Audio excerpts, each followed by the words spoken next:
In Scrum, who is responsible for engaging with the stakeholders? I guess the buck stops with the product owner. There's three accountabilities in Scrum: the product owner, the Scrum Master, and developer. I guess we would really want the Scrum Master and the developers to be doing some of that stakeholder engagement. For example, during the sprint, I hope the developers have been introduced to the customers and end users so they actually refine what needs to be done. What was that thing you wanted again? You asked us 6 months ago and we're just starting to work on it now. What problem are you really trying to solve? Oh, that's what you're trying to do. That's not what we understood.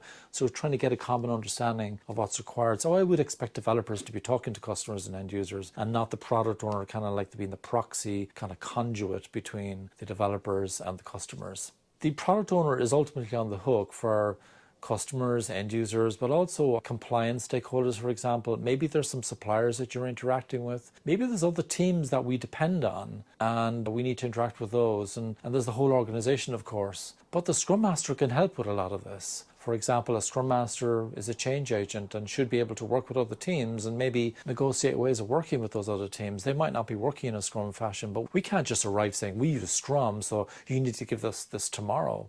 They have their own lead times, they have their own ways of working. We need to be respectful of other people. And so the Scrum Master can interact with those people. A decent Scrum Master should be able to negotiate on your behalf as well as a product owner in terms of how do we demonstrate compliance in this agile world? Can we see each other every month? And can I ask you 2 questions? Are you happy? Are you engaged? And if the answer to either of those 2 questions is no, then maybe we need to talk more during the sprint. But coming back to who's ultimately on the hook, it really is down on the product owner. And then I hope there would be a very good discussion within the team about what can the Scrum Master take away in terms of responsibility there, and what can the developers do? And how can we make sure that the product owner is effectively connected with the stakeholders that she needs to be connected to such an extent that we're kind of keeping an eye on the politics, if you like, in a positive way, where the optics, we might be doing very well as a Scrum team, but if we're not being perceived to be doing well, that's important. So what are the expectations of these stakeholders? Do we need to help them embrace uncertainty? Does the Scrum Master need to help them to understand uncertainty, and that sometimes we don't know when we'll be done, so we need to use some regular forecasting to kind of give them some kind of information,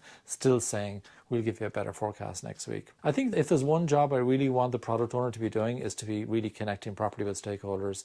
I don't want them writing user stories. I don't want them writing product backlog items. I don't want them kind of stuck in with the team every single day, unless it's a really technical product or so on. The product owner has other things to do as well in terms of product management, commercial stuff, pricing and so on, marketing. And unless that stuff is all part of what the work is done in the Scrum team, product owner is going to be doing lots of other stuff. And so I hope there's some really healthy discussions within the Scrum team about how do we deal with all these stakeholders, and stakeholder mapping is one of the techniques that you can use. So who's on the hook really? Ultimately, the product owner.